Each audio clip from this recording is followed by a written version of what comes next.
Now broadcasting from his hidden bunker and fully stocked bar, it is the Saturday Report with Colt Sebastian Taylor. Thank you and welcome once again, my friends, to the Saturday Report with me, Colt Sebastian Taylor, adventurer, entrepreneur, and amateur sledgehammer wielder. And welcome to AWSM Radio, an independent digital-only radio station that plays today's best music, old school classics, along with a rotating cast of all-star DJs. AWSM Radio focuses on mainstream artists, independent artists, along with a variety of interesting talk and music shows throughout the day. All we do is entertain, inspire, and inform.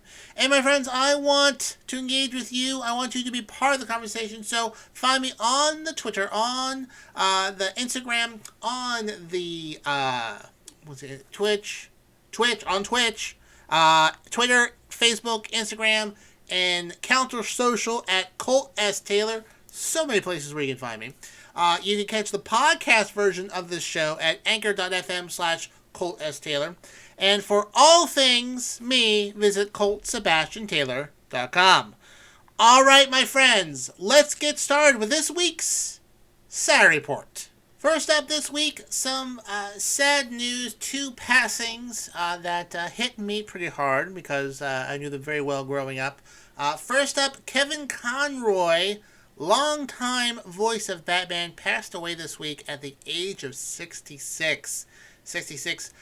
Best known for voicing Batman during the Batman the Animated Series from 1992 to 1996. Also voiced him in various other productions spanning 15 films, animation films, and 400 episodes of television, as well as video games. He was a fixture amongst the comic convention circuit, well-known deep voice. To me, the voice of Batman. You got your Michael Keaton, obviously, Val Kilmer, George Clooney. You know what? Good in their own ways. Christian Bale, and the guy, the shiny vampire guy. Oh gosh, what? Obviously someone. Obviously, I've watched the Twilight movie. Robert Pattinson. That's it. Robert Pattinson, Adam West, all fine Batmans, but the voice of Batman, in my mind, will always be Kevin Conroy. Now, not many people know this. I mean, if you know Batman the Animated Series, then you know this, but in that series, he played Batman, the voice of the Joker, Mark Hamill. That's right, Luke Skywalker was the voice of the Joker in the Batman the Animated Series, which I didn't know till years and years later. Pretty crazy. I mean, those two voices growing up, that was Batman and Joker, Batman the Animated Series. And went on to do movies. He did video games. Him and Mark Hamill did video games together. An amazing voice talent. According to various statements being released from casting and dialogue director Andrea Romero, Kevin was far more than an actor whom I had the pleasure of casting and directing. He was a dear friend for 30 years whose kindness and generous spirit knew no boundaries. Kevin's warm heart, delightful deep laugh, and pure love of life will be with me forever. Mark Hamill said, Kevin was perfection. He was one of my favorite people on the planet. I loved him like a brother. He truly cared for the people around him. His decency shone through everything he did. Every time I saw him or spoke with him, my spirits were elevated. He was born in 1955, grew up in Westbury, New York, and also grew up in Westport, Connecticut. Studied at Juilliard along with such notable actors as Christopher Reeve, who played Superman, and was roommates with Robin Williams. Yes. But he was in some series before Batman, including Dynasty, Tour of Duty, Ohora, Search for Tomorrow, Another World. Also had guest spots on Cheers, Murphy Brown, Matlock, and Spencer for Hire. But he really got started when Batman the Animated Series debuted on September 5th in 1992. According to a story from 2017 from The Hollywood Reporter, he said, I remember Mark and I were in the Warner Brothers sound studio doing ADR work, and we got to watch the opening credits. We hear the opening theme with the strings and the lush colors. It was incredibly dramatic. And I looked at Mark and said, do you have a clue this is what we were doing? He said, no, I'm blown away. We both felt we were part of something really special. Also, he, like I said, did many other different appearances. He did have one live appearance as Batman, during the WB, Green Arrow Flash crossover. They went to a different dimension, and he played a very elderly, jaded Batman. So the first time he portrayed the voice of Bruce Wayne in live action on TV, saw that clip. Very, very, very nice. According to an interview in 2017, he said, early on, this was the most famous and powerful guy in Gotham. Are you telling me he just puts on a mask and no one knows it's him? Seriously? There's got to be more to this disguise. My templates for the two voices was the 1930s film The Scarlet Pimpernel. I played Bruce Wayne as a sort of humorous playboy to counteract the brooding nature of Batman. Is Batman. He considered his 1993 Mask of the Phantasm to be his favorite movie. And, so a very talented voice actor. If you play video games about Batman, watch any sort of Batman animated shows, chances are Kevin Conroy was the voice of Batman, and for me, will always be the voice of Batman. Passed away this week at the age of 66. Another passing this week, comedian, prop comic legend Gallagher passed away at the age of 76. Well known for his many comedy routines and specials in the 1980s and early 90s, usually ending with him pulling out a large sledgehammer and smashing food, things, and ending with a watermelon smashing at the very end of said show. Passed away this week in Palm Springs, California, at the age of 76 after being in poor health for the last few years. Suffered, I think, like a dozen heart attacks in the last 15 or so years. Born Leo Gallagher, he kind of just went by one name from then on as Gallagher.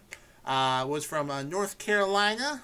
He apparently earned a degree in chemical engineering from the University of South Florida, but then began to develop a comedy routine after moving to Los Angeles. He performed on the Johnny Carson Show in 1975. Made an appearance on the Merv Griffin Show and the Mike Douglas Show, and then moved to do a variety of comedy specials on Showtime, which is kind of what he is best known for there. Did about more than a dozen network specials on Showtime for the next 27 years. He was an early staple of MTV and Comedy Central as well. Occasionally did some talk shows and made some other appearances, but he pretty much did stuff on the road all the way up until the COVID-19 pandemic. In 2004, he was named by Comedy Central as the 100th best stand-up of all time. He did not agree with that number. He thought he should be higher. He said, I looked at the other people and I was trying to find anyone I've ever heard of. How could I be behind people I've never heard of? I made 13 one-hour shows for Showtime, which are available on videotape. I invented the one-man show on cable. So he was very funny, I think, in the 80s and early 90s. But, as older comedians do, his stuff did not hold up over time and became very, very rough and out of sync with society in the last 10 or so years. Did a lot of routines that just don't work today and did not quite have the capital to pull it off, so to speak. So did a lot of uncouth jokes and things that you just can't really do these days. That might have been slid in the 80s and 90s. Not so much today. He just did he did a lot of ethnic jokes that just did not work. So had a rough go at it right before COVID-19, and then eventually passed away with multiple organ failure this week. Also was sued a bunch of times. As you know, his routine, he smashed food, and it would send things out into the audience, which, generally speaking, they were prepared for. Had people brought tarps and raincoats, but people were occasionally injured and whatnot. He did not. They got sued a bunch of times, but he won most of those court cases, so to speak. Anyways, like I said, he did a bunch of stand-up specials for Showtime, of which I'm pretty sure I saw most of them growing up over the years. So they include just I would say, listen, most 80s and 90s, very smart, very, very, very progressive. Then society kind of left him behind. So in 1980, he had an uncensored evening with Gallagher. Next, Mad as Hell and Too Real, 1981. 1982, Totally New. 90 and 82, That's Stupid. 83, Stuck in the 60s. 83 again, The Maddest. And we'll read off the years. Melon Crazy, Over Your Head, The Bookkeeper, The Messiest, Overboard, We Need a Hero, Smashin' Cheeseheads. This was 1997. This is when he started to fall behind a little. Messin' Up Texas, Sledgeomag.com, 2000, Tropic of Gallagher, and then a last sort of special was Gotham Comedy Live, 2014, Gallagher routine recorded at the Gotham Club in Chelsea in New York City. Also made a few appearances in the Geico commercials, Big Brother, and Celebrity Big Brother, as well as the Eric and Andre show as well. So, but yes, comedy, I would say, in my opinion, comedy legend, sort of one-man Showtime specials. He was the king of them in the 80s, had a very funny routine.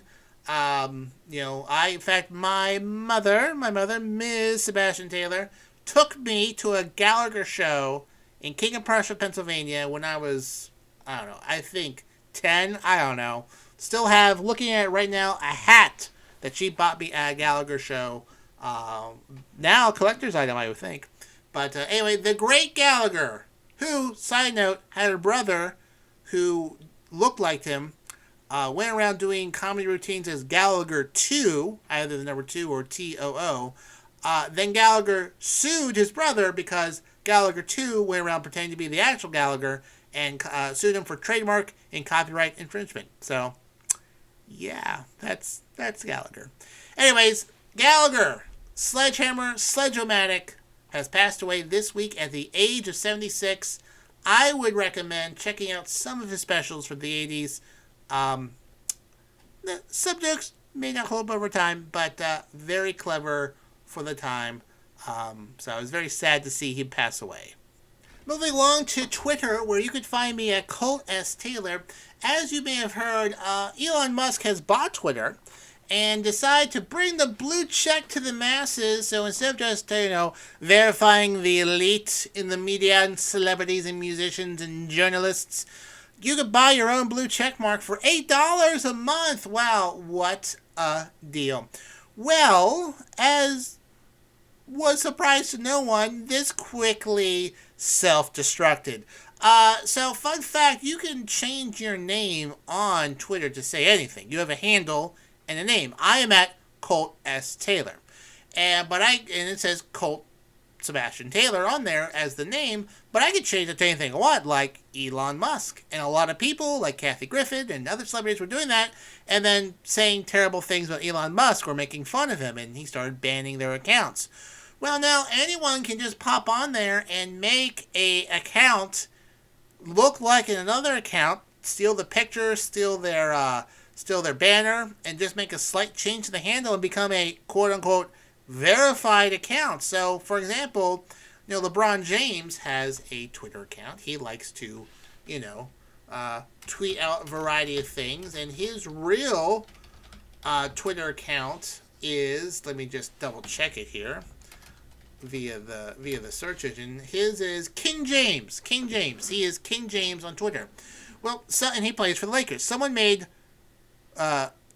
LeBron James 34 real on Twitter, verified, and then said, "Hey, I've asked the Lakers to trade me," causing a lot of stirring because no one looked at the rest of the profiles. Just this tweet that kept retweeting with a blue check mark, and we've all I'm pretty sure the blue check mark is a verified account, and it had to be deleted and this account suspended 25 minutes later. Well, that's all fine and good, but boy howdy, there's a lot of other things going on there.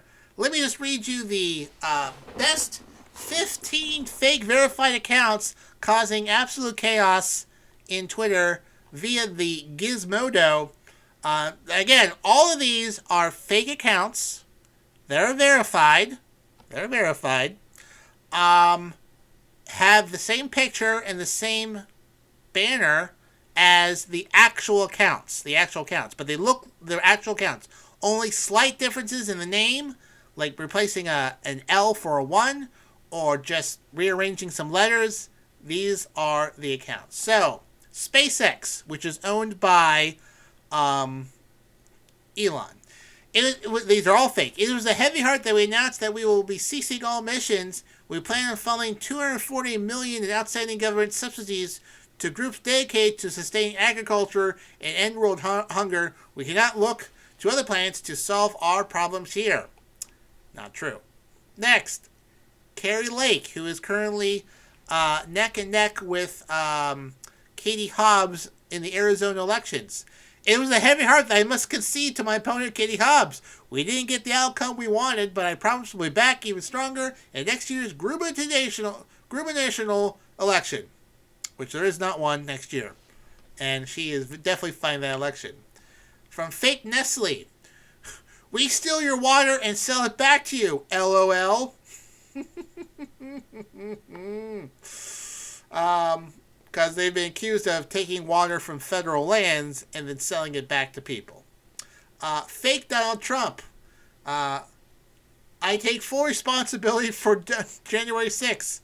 Obama was the best president of our lifetime, no contest. Biden won. Joe Biden is a fine man, very great leader. I am proud to be back on Twitter and give my full endorsement to President Joe Biden on his 2024 election run. From the real Donald GOP. Next up, Apple. Fake Apple. Introducing Apple Air Plus, a brand new innovative group of atoms specifically tuned to enhance your Apple Store experience, now required for entry into Apple stores globally. We think you're going to love it. $9.99 per 30 minutes. Apple Air. Let's see here. Fake Doug Ford, who is I think the premier of Ontario. Folks, apparently there's a lot of sick kids in Ontario right now. If you got a sick kid, I want you to know that I do not want them anywhere near my cottage.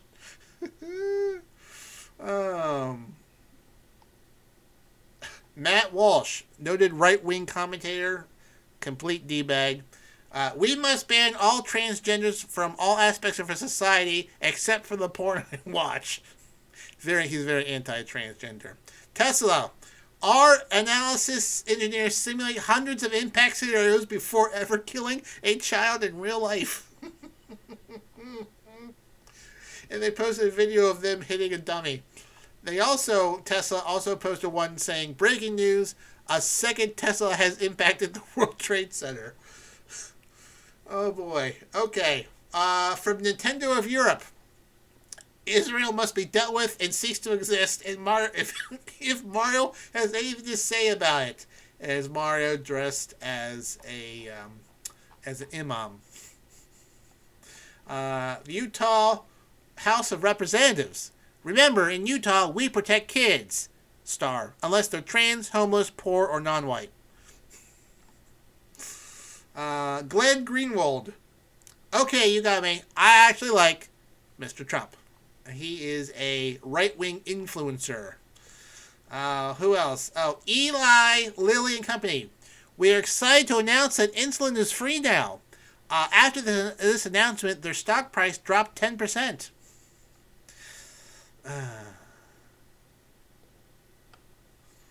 From Nick Adams. Here's the thing, Nick Adams.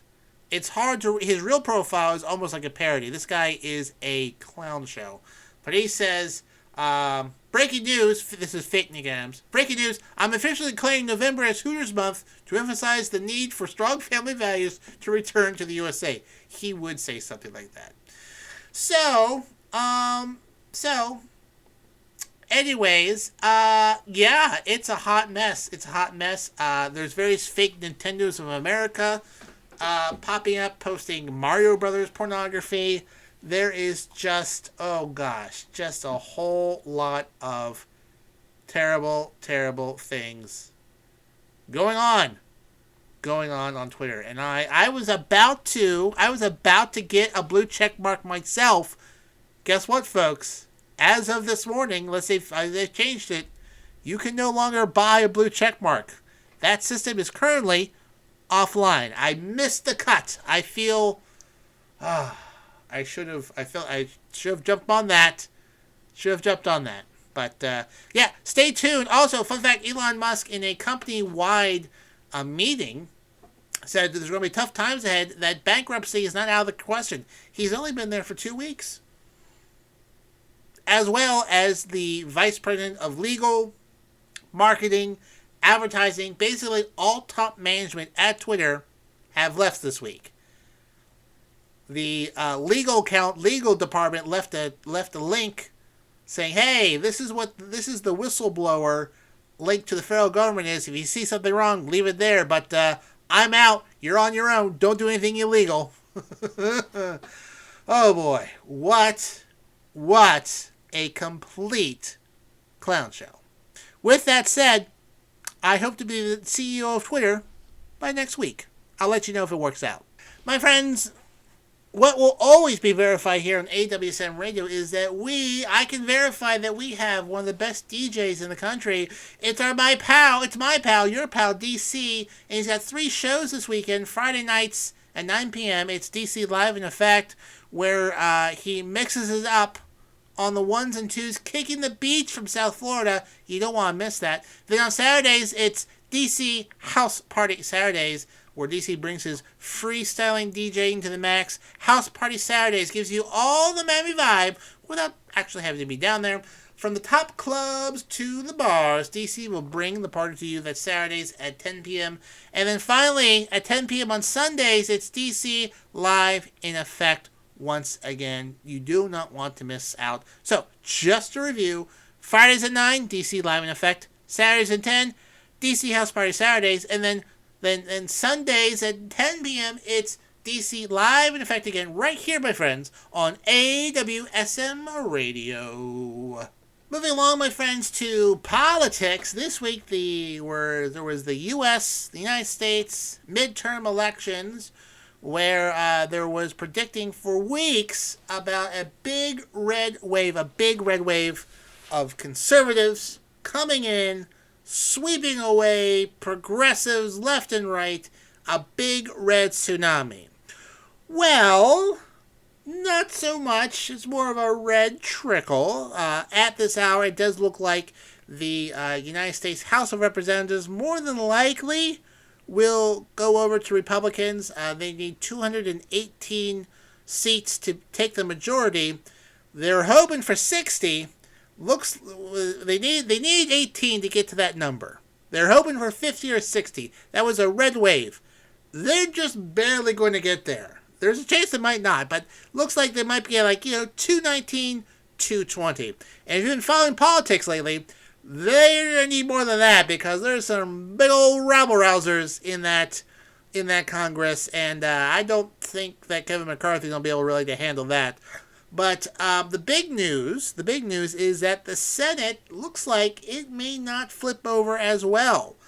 There were some victories. There's still some outstanding races. Georgia will likely go to a runoff again, second time in 2 years. But where I'm from in Pennsylvania, John Fetterman, who I've been following for years, beat Dr. Oz by 3 points. And not a crushing victory, but still an impressive victory, not very close. Josh Shapiro, however, did destroy Doug Mastriano by over 10 points, which is great because, now I can say this because I didn't want to sway one's vote. I'm not that type of person, but boy, I didn't like that guy. I'm glad he lost. I'm glad he lost by 10 points. I think he lost by 13 points. still hasn't conceded because also, fun fact, he busted a bunch of people to January 6th that started an insurrection. So the only place that guy should be is perhaps, I don't know, testifying in a court case or in jail. But anyways, don't matter. He lost big time. Big time.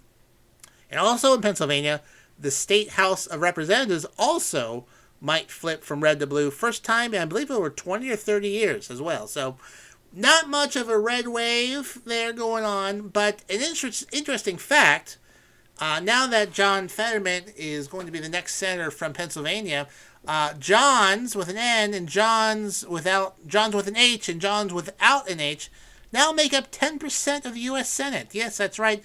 10% of the U.S. senators will either be named John with an H or John without an H, which is interesting because the name John is less than 5% of the country, but, is misrepresentative in Congress. There's actually, there's 19% of the population are of Latino descent. They're not 20% of the congressional representative as well. But, it's an interesting little fluke there. But, John was very popular in the 1950s and 60s, which is the generation which he is from. But,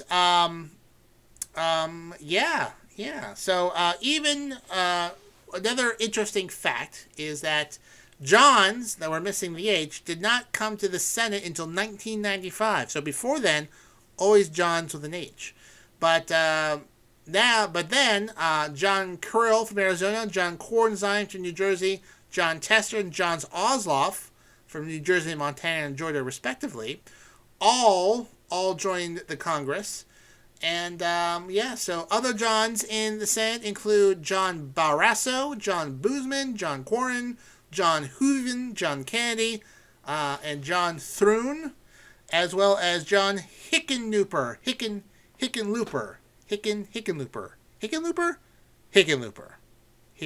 All right.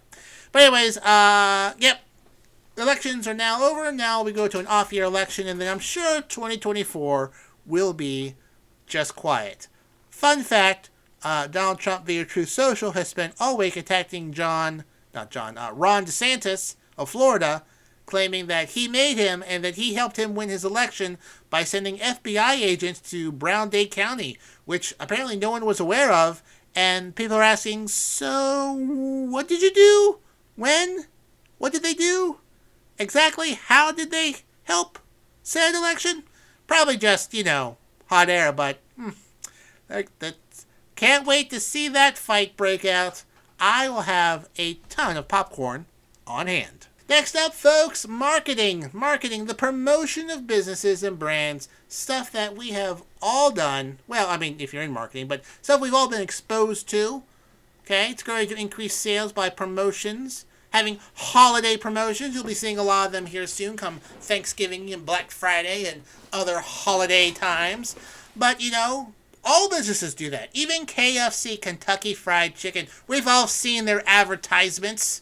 The Colonel Sanders over the years. I mean, even Colonel Sanders teamed up with a Chihuahua from Taco Bell to fight droids in the Star Wars Phantom Menace promotion. A little cross promotion between science fiction and tacos and fried chicken. But, KFC, they have a marketing department. They have smart people there, at least up until this week, where in Germany, they had a promotion for Kristallnacht. Kristallnacht. Am I saying that right? I should probably look that up because this is a pretty serious subject. How do you say that? Kristallnacht. You know what? You know what I'm saying. I'll explain it shortly. KFC told people to treat themselves. They sent an email and text alert says, it's Memorial Day for Kristallnacht. Treat yourself with a more tender cheese on your crispy chicken, now a KFC cheese. For those who may be unaware of what that is, Kristallnacht, also known as the Night of Broken Glass, refers to programs against Jewish people in Germany and Austria carried out by Nazis in November 1938, of which some consider the official beginning of the Holocaust. Ooh. Yeah, so it's Memorial Day for Krishnash. Treat yourself with a more tender cheese on your crispy chicken. Now KFC cheese did not go over well. KFC said the notification contained an obviously unplanned, insensitive, and unacceptable message. They said that they used a bot linked to a national observances to create notifications for its mobile app. So basically, they have a calendar of dates in Germany, and it just is like, it's blank for blank. Treat yourself with blank blank. So Memorial Day, and they really didn't review those messages in advance, and well, it went out. In a statement, continued, says, "We understand and respect the gravity and history of this day and remain committed to equality, inclusion, and belonging for all." Yeah, they kind of dropped the ball on that one. Just to go to show you, my friends, in the world of marketing, it's okay to rely on automation. Automation makes marketing much more efficient, allows you to concentrate on more complicated things. With that said, automation does need to be checked from time to time to make sure they're pulling from the right sources and branding messages make sense. Or otherwise, you'll tell people on a very solemn day in Jewish history to put more cheese on your crispy chicken. Not exactly the message Yum Brands wants to put out. Just guessing. I'm only an amateur marketer, but I'm going to say it's not what they're looking for. Next, my friends, we go to the Greek island of Crete. In the ruins of Lissos, an ancient town that archaeological remains are accessible only by sea or a long height. It is a mountain ring cove on the southwest part of Crete. Because it is so isolated, archaeologists have not really investigated this area for decades. However, new work in this area is uncovered in Odeon,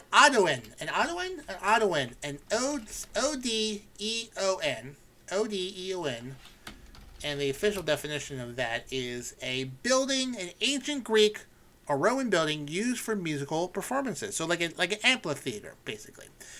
They found one previously uncovered, unknown, a modern auditorium, previously unknown. They've been slowly excavating it. First time they've seen one like this in this area, and in pretty decent condition.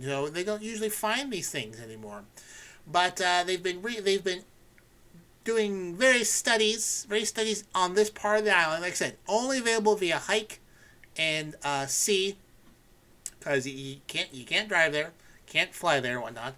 But they have found an ancient Greek god of medicine, a residential area, a cemetery with 2-story tombs, Roman baths, and even Christian churches.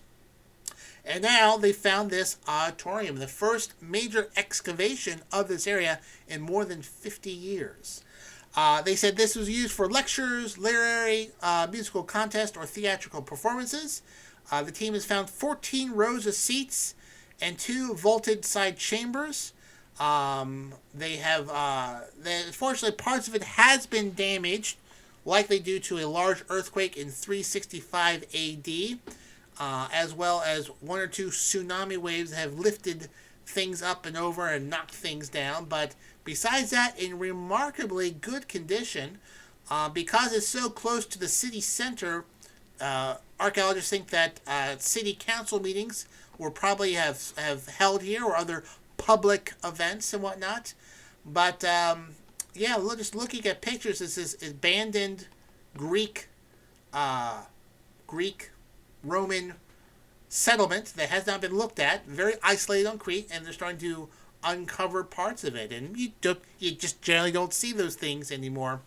But they hope to find out more about it. According to a translated statement from the Hellenic Ministry of Culture and Sports, they said, discovery of public service building at a central point of ancient city near the temple as Sesopus adds new information to the archaeological and historical horizon of the area. There aren't many well-preserved theaters on Crete, and even fewer boleterias. So this is a big archaeological find in Crete by folks in Greece. So fascinating stuff. I'm going to Greece next year. I hope to see some neat, interesting archaeological sites myself.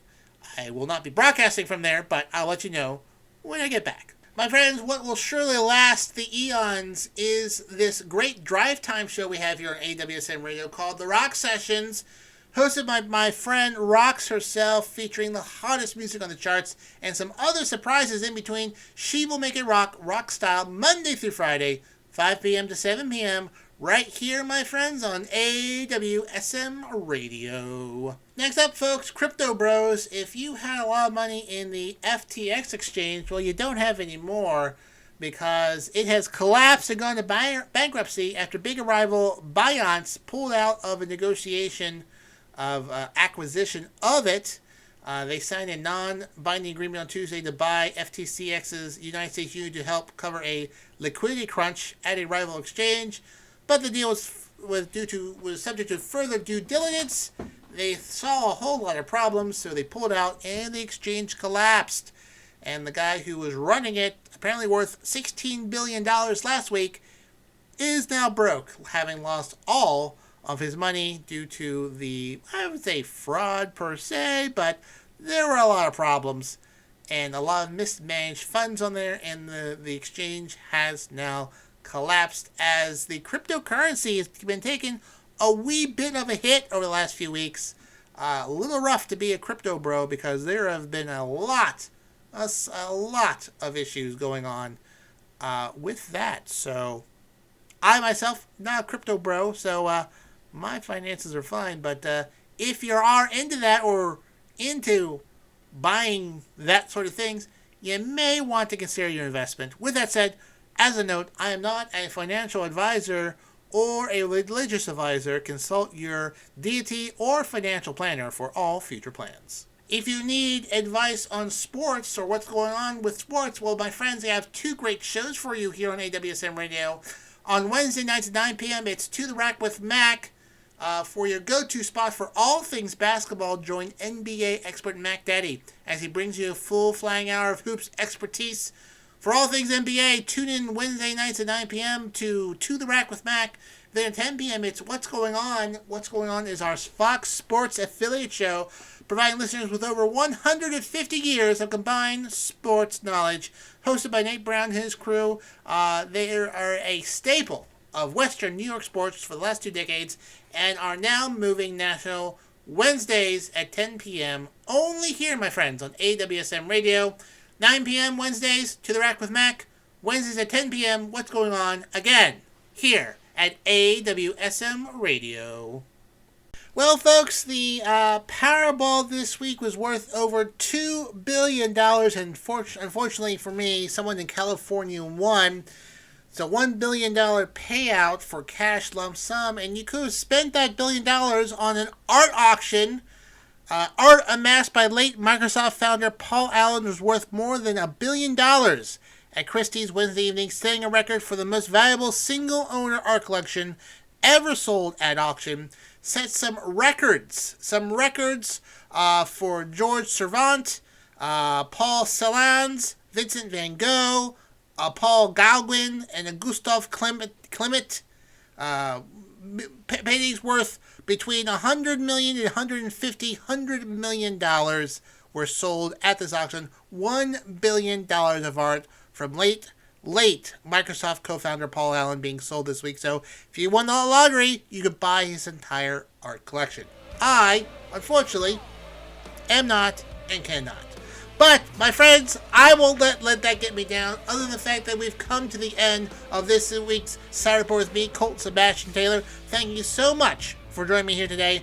Remember, you can find me on the Twitter, on the Instagram, on the Facebook at Colt S. Taylor, also on Counter Social for those looking for a Twitter alternative. The podcast version of the show can be found at anchor.fm/Colt S. Taylor, broadcasting on Sundays, or posted on Sundays. And also, a video version is now available on YouTube, so you can find me on YouTube, where I'll post a video version of the show. Not my face, but like audio, basically. Anyways, until next time, my friends, I am, of course, your friend, the one, the only, Colt Sebastian Taylor, and I'll see you later.